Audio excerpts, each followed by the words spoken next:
Welcome everybody to a very special State of the Table episode. It's nice to go ahead and see your shining faces. You can see our shining faces. We can't see your shining faces, but that's okay. We wanted to come to you tonight because of some news out of Wizards of the Coast, because where else is news breaking nowadays regarding Another AI controversy? art? Another No controversy with way. Wizards of the Coast. This is my shocked face. Let me lay out the controversy as it is, and then we'll start going ahead, and because we have some thoughts on it. So the long and the short of it is that the artist Ilya Shkipin, who worked on Big B Presents Glory of the Giants, admitted that he used AI tools to generate certain details of the art for the source book. That was where the news started. And I will be the first to go ahead and admit that before Wizards made their reply, I was very critical of this, thinking that Wizards was making a very poor decision regarding AI art. I kind of put them on blast on Twitter. So did half the world. Like So did half the world. Half the day Right, today, exactly. half the world Yeah. was saying Wizards of the Coast is using AI art and dooming artists. Exactly. Yeah. My own mea culpa, right? Wizards then replied back saying, hold on, we didn't know, and we're going to update our guidelines for our artists so that they know to prevent these sorts of incidents from happening in the future.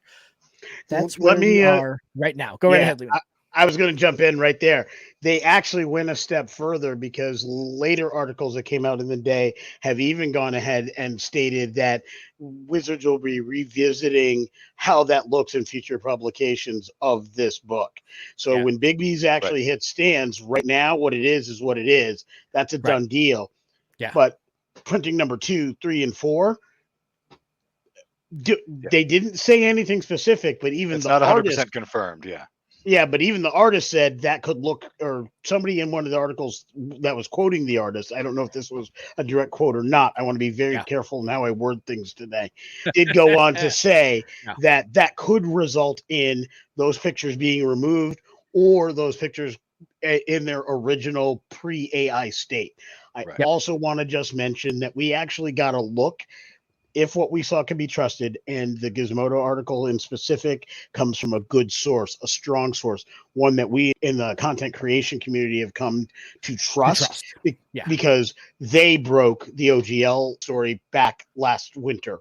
Linda Kodega, again, the journalist who broke the OGL controversy back in January. Absolutely. So when I looked at those two pictures, what I saw was an artist's work well beyond sketch level, well beyond, like, honestly, it looked finished product to me. It was just the final details then you that look, were AI, but you look at the final details. In many cases, it was the enhanced, almost glowy, colory stuff and things like that that were done. So it seems to me it was a finishing tool and not the generated art itself. And it was done by the artist who did the original artwork.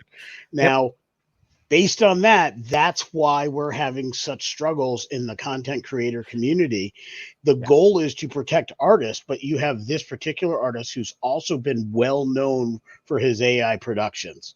Runs an NFT company. He runs an NFT company. This is something he just does. And vocal about the advances of AI art in the space. Absolutely. So just Wizards contracting him says that there should have been some kind of suspect, but if they didn't ask and he didn't tell.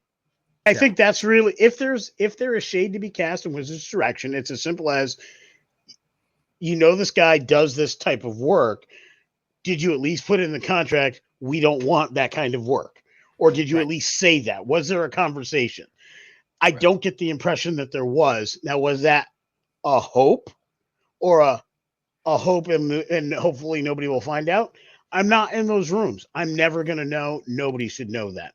I think what we need to do is just accept them at their word on this case. That's tough coming from me, and simply understand and frame the discussion and where the community goes forward from here. Yeah. Go ahead, Glenn. I think it's still more than fair to say that Wizards had an idea that he may or may not because of his business. But to be fair to Wizards, again, and to be clear, this artwork was submitted for Big B's book a year and a half ago. That's about 6 months before our current AI art, kerfuffle, since that's the word we like to use, kind of exploded all over the marketplace when Jason Allen put a fully AI generated image in the digital art category of the Colorado State Fair and won first place, and then tweeted about it being proud and making a statement about art. Right. All of that really blew up about a year to just over a year ago. This book was worked on before that. That doesn't mean that it didn't exist, because there have been other talks about AI art and the concern for creatives in the community. But when Wizards was reviewing this piece of art from an artist that they had commissioned, it wasn't the topic in our community that it is today. Yeah. Right? There wasn't a gazillion folks waving banners saying, hey, this is a bad idea, to make them think that it might be a bad idea if they didn't ask, right? Yep.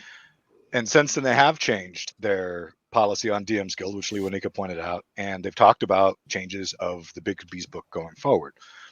But we can't discount the fact that Wizards is looking at AI, because in another article about Magic the Gathering cards, one of the heads of Magic the Gathering straight up said, we are looking at AI for card generation, not the art, the mechanics of the card, and making sure it's balanced with the rest of the game and calculating all of that. Now, are there humans that do that job now? Yes. So could that be a potential problem for them? Yes, but it's not going directly towards the creatives of art, just the writers. Like us. Any way you slice it, it's clear that Wizards is looking at AI, but it's impossible for them not to. And let's be honest about that. Transparency is the best we can ask for AI, because it's not going anywhere. It's just going to continue to advance. So transparency about who used it and who didn't, so you can make your educated choices as buyers, I really think is the best we can hope for. That very much echoes a change that Kickstarter made earlier this week about AI art, that it is allowing AI art on the platform, even projects which are exclusively AI art. But, and we know this because we have just started putting together our next Kickstarter campaign, there is a spot now that asks for explicit declaration from the content creators about how AI art is being used. And and not just AI art, but also text generation. Like, they are any pieces of that project which touch AI need to be declared. That is exactly where I was going to go. I wanted to go one step further. Glenn, you said that we need to have notification. We just need to know when AI art is being used and by whom. The important step here is also to what extent. So in the case of Mr. Shipkin, it is, did I use it to generate the art? Did I use it to finish the art? Like, those kinds of details are things that, and hopefully in a future state, we should be able to get. That kind of documentation helps. Right now, it's very hard for content creators to go to certain services and get that kind of information. I've said it on previous State of the Tables. I've said it in discussions when we've talked privately, and I've said it in other things. At the end of the day, this is a legislative issue that the legislatures of various governmental bodies, wherever you are in the world, for us here in the U.S., it's Congress, both the Senate and the House. They've got to put a law that says you must disclose, or something to that effect. Because at the end of the day, we can wait for various industries to ask for different things, but there's no business service that is required by law to do so. Right. They can choose to do so, but they are not required by law with penalties of fines and so on. So meaningful fines. Let me be clear on that. Meaningful fines to do so, which at some point in the future, maybe not today, but 5 years from now, when AI is even more prevalent than it is today, because as Glenn said, it is not going away. The best in our industry know for a fact it is not going away. And for all Wizards talk about, we just want to do it for the card balancing, they still want to put it with their VTT platform in a couple of years. So it is not going away, and in its all of its myriad of forms. So we need our legislators to get on board and put down some ground rules to protect individual businesses, LLCs, content creators, and game players and game designers by saying there must be declaration. So if a year from now, something we did 2 years ago turned out to be AI, we don't get in trouble with a future platform, because there would have been no way for us to know that. Somebody has to step in and make those rules and put those rules in place. Unfortunately, I think we need at this point to rely on the corporations, the major corporations, and the individual content creators to put those rules into place. And I say that because, yes, I think eventually there will be legislative action taken on this issue, that's years down the road, because I can almost guarantee you that Congress is not going to touch it until after the Supreme Court has settled the number of lawsuits that have sprung up and will continue to spring up, so that they have a basis of point of law that the Supreme Court has already decided to work from. How long will that take, right? Yeah. So in the I think that this is so far off Congress's radar. Yeah. I don't think this is anywhere near hitting Congress's floor. It's so low on the order of priority for Congress right now. Like I think you're correct, but my hope is the work that SAG-AFTRA is doing, which is with AI being a primary part of that, starts this ball rolling. But we definitely need it to roll. But we need it to roll.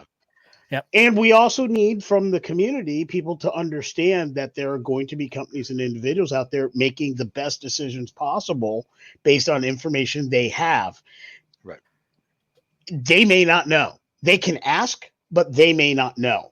That's the beauty of what Kickstarter has put into their platform with their decisions, which is very similar to what the DMs Guild is. This is what we're going to do. If we find out that you violated these rules, that thing will be removed until altered. And if we find out it happens time and time again, then it may have your permissions removed for using the platform. That's a great way to go. But I am hoping in that rule set, there's some kind of protection for the content publisher versus the people they contract with, because again, there's all these various levels. Unless you're the person doing the art, it becomes very hard to know. I can't imagine that there would be, because again, if we contract with an artist, we're the ones that are responsible for that artist doing the things that we want them to. So we need to ask them the questions, and if we don't, but we also, in that case, need to make sure that our contracts with the artists include those disclosures. So at least we could say, hey, we asked, we got a signature. I think that's the biggest takeaway, is to ask everyone in the community and every company involved in the community to go with full disclosure when it comes to AI, because it's a hotbed and there are people on both sides. So give us the ability as individuals to make an informed choice for what we back. Tell us what's in it. So obviously we're going to be talking about this a lot more. The AI art landscape continues to develop. The news today has thrown a new monkey wrench into the wheels of what's going on, but obviously this conversation is not going to go away. We'll certainly be talking about it more on Stage to the Table coming up here. Quick news update. Thank you all for listening. We'll talk to you soon. Have a wonderful evening.